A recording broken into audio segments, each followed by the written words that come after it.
Yes. Yeah. But like the comparison, like with me and some of the other guys. So that'd be something neat to see, the Harris Centers. The Pirates playing in Williams.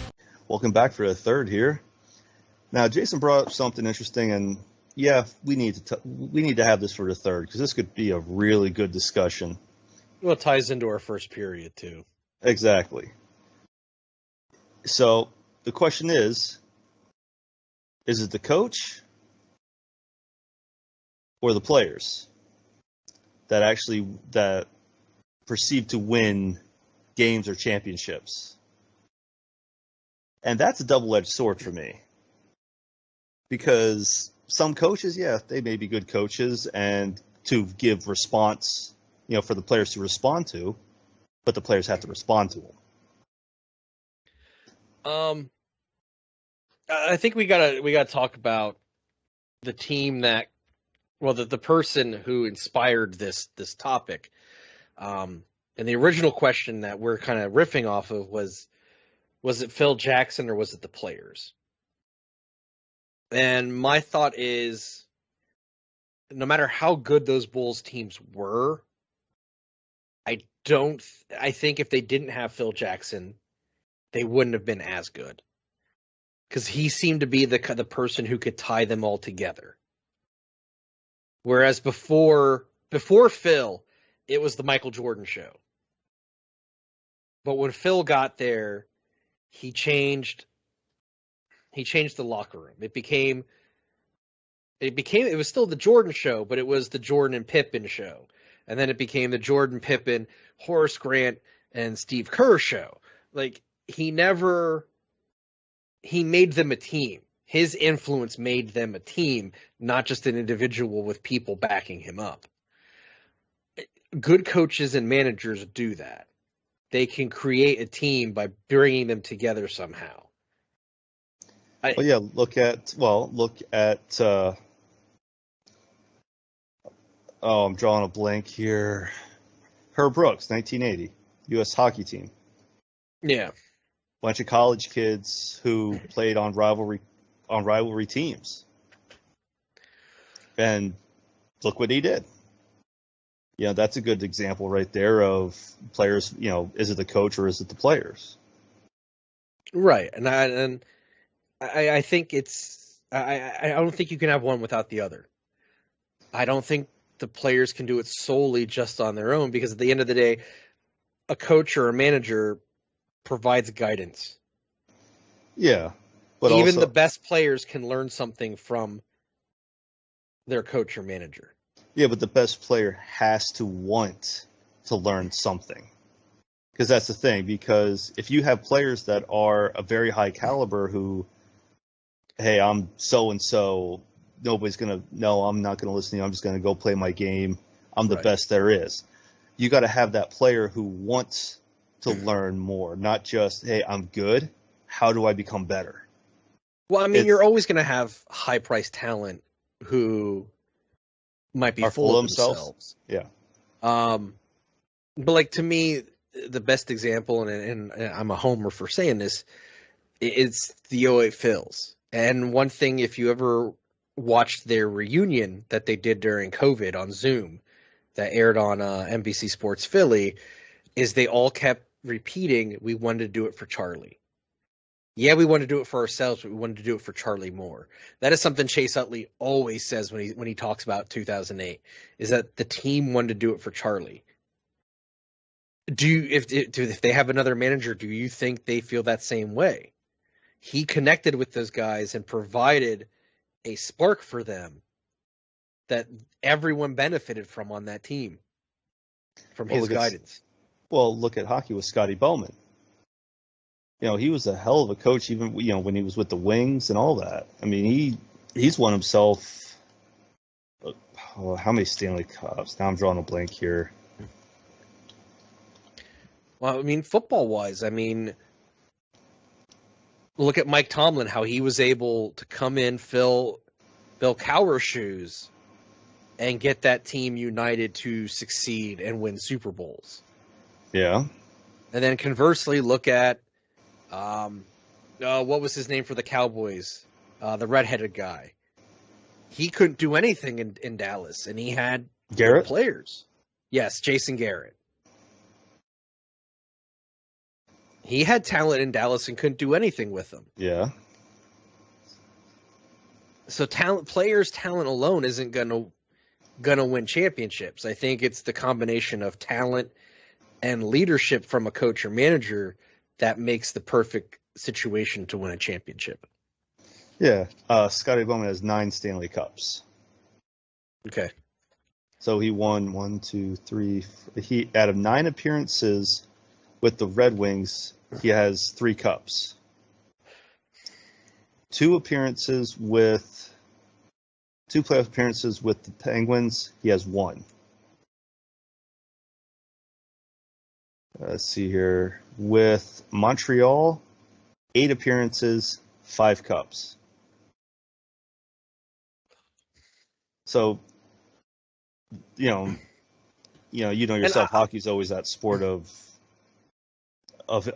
inches. And I would put it this way. I mean, growing up, did you respond to the coach who was a good leader and nurtured talent, or did you respond to the coach that was just kind of a shithead boob? Way to put it. I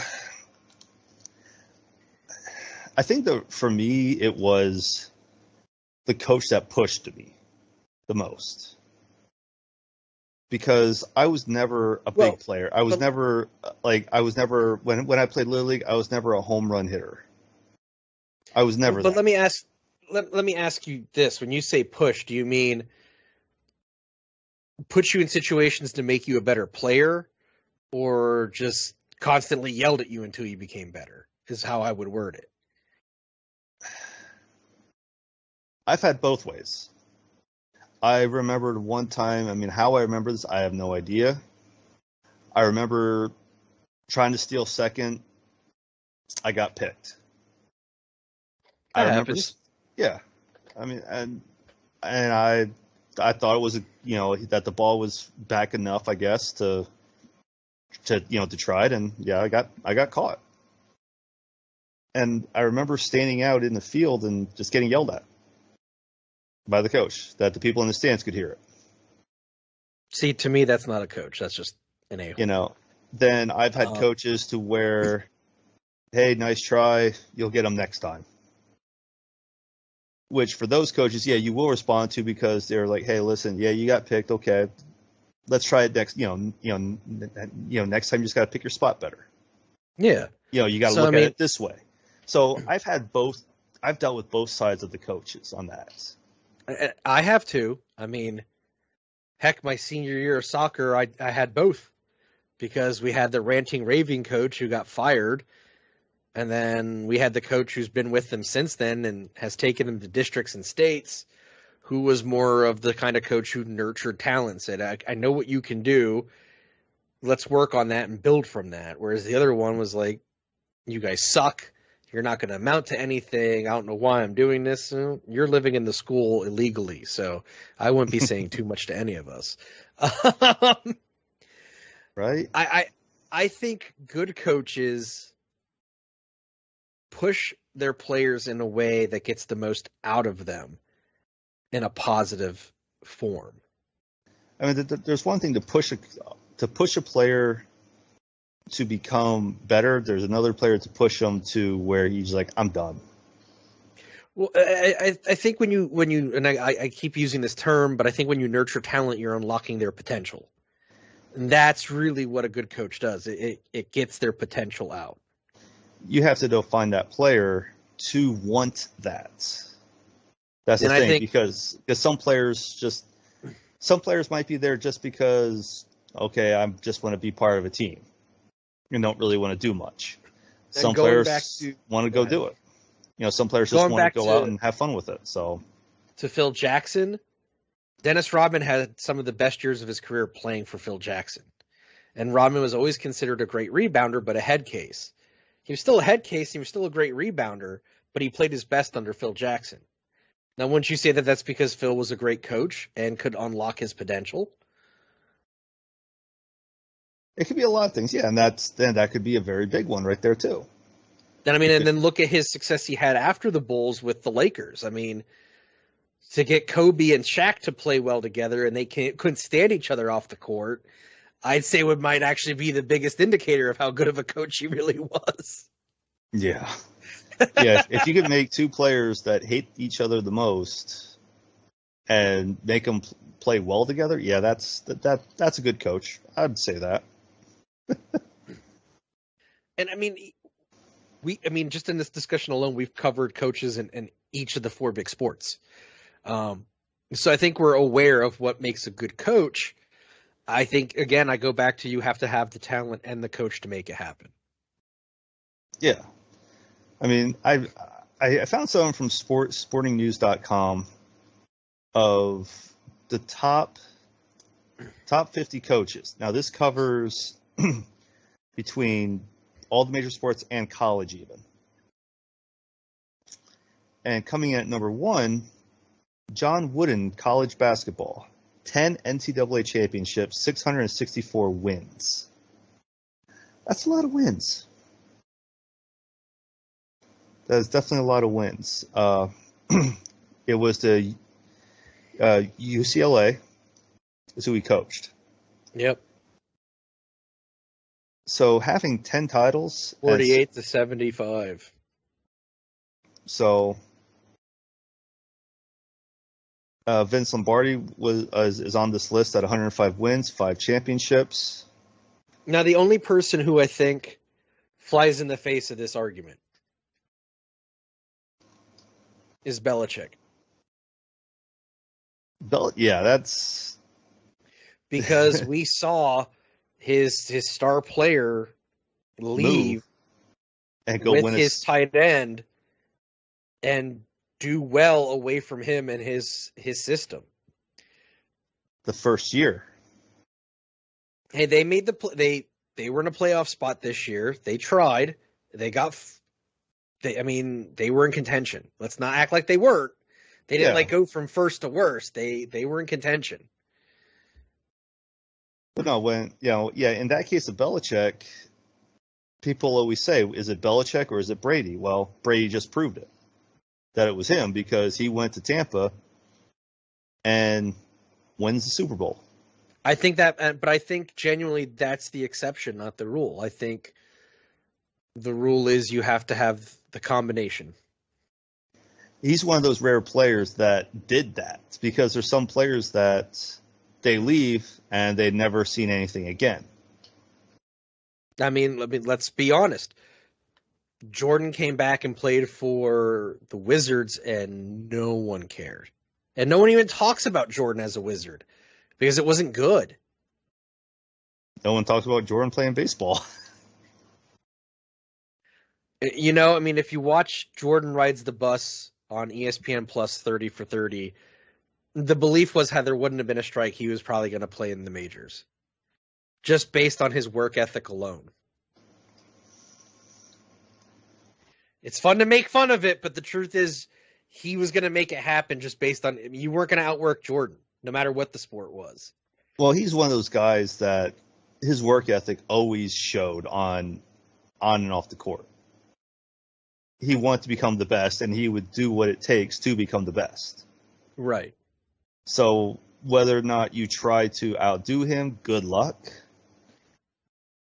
Because he's one of those players that, hey, I'm the best, I'm going to make it happen one way or another. Whether I have to spend long time, in the batting cages or be the last one off the court. Well, that's what they said on that 30 for 30 is that he would be in the batting cages or he would be taking fielding practice like maybe up until an hour before game time. And he was still playing the game. And then after the game, he would do more batting practice or more fielding practice because he was not going to accept not anything less than being good. And that's how he is. That's how his work ethic is. And he just pushes himself to a point to where he is the best. Yeah. I mean, that's... But again, I go back to they didn't win championships in Chicago with him until Phil Jackson. So He maybe was what took them over the top. So Phil Jackson just kind of gave that little nudge to him and just said, "Hey, this is what you got to do." And I go back to, I mean, the Yankees with Joe Torre. He's the one that put him over the hump. Charlie with the Phils put him over the hump. It takes It can takes a have the specific talent, coach. but if you don't have the right coach for that talent, it's not going to happen. Let's see here. So,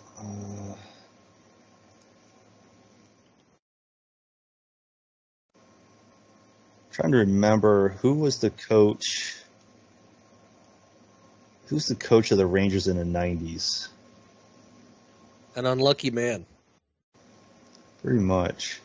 I know 94, I think it was Mike Keenan.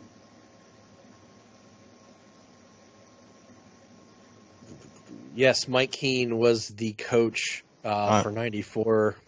Yeah, because that's when they won the Cup. 91 was Roger Nielsen. But yeah, I mean, certain coaches, I mean, pretty much after that 94 season for them, they just kind of went, they had the talent, like you said, but not enough to put together another championship run. Right. Now, of course, this year, they're in the conference finals, but who knows how that's going to run out.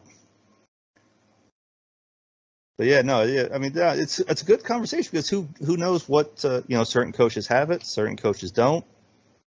Player, the coach to player relationship. Yeah, it has to be. I think it has to be the right circumstances. The chemistry has to be there, basically. Yes, it's all about exactly. the chemistry. So let us know what you think of that. Let us know what if you think it's the player or the coach. Put it on Facebook. Put it on the YouTube channel when this goes up. Put it in the comments. Put in the Twitter machine, wherever you want to. Throw it out there. We'll respond. Absolutely. So on that note, that's the end of the third. Fun times. Yeah. So you can catch me monthly on the Philly Baseball Together podcast with my co-host Tori, who was at the game tonight. So you got to see them win. I am sure he's very happy about that.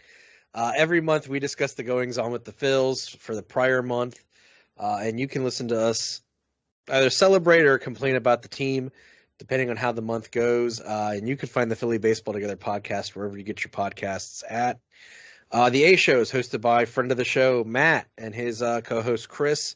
That is a pro wrestling podcast where the two of them and a guest draft and book the best wrestling show within the parameters given for each show. And you can find the A Show on CKCC Radio and wherever else you get your podcasts. Thank you for joining us for episode 47 of the Not Another Sports Podcast. In the description of the show, you will find our link tree. Our link tree will take you to our Anchor page, our website, our Facebook page, all social media accounts, and our YouTube page. Click on that. You know where to find us. You can find the Not Another Sports Podcast available for streaming or download at Anchor.fm, Apple Podcasts, Spotify, Stitcher, Podcast Addict, and wherever else you get your podcast. Please don't forget, subscribe, rate, and review, whether you listen to us, you download us, or you watch us. Let us know what you think. Give us a subscribe. Give us a like. We need those things to know how we're giving you guys a good show. But just put the comments out there. And not the ones from Russia trying to sell porn, please. Yeah, let's fight the bots. Let's fight the porn bots. Let's not have that. With that, I'm Jason. I'm David. And we will talk with you next time. Have a good one.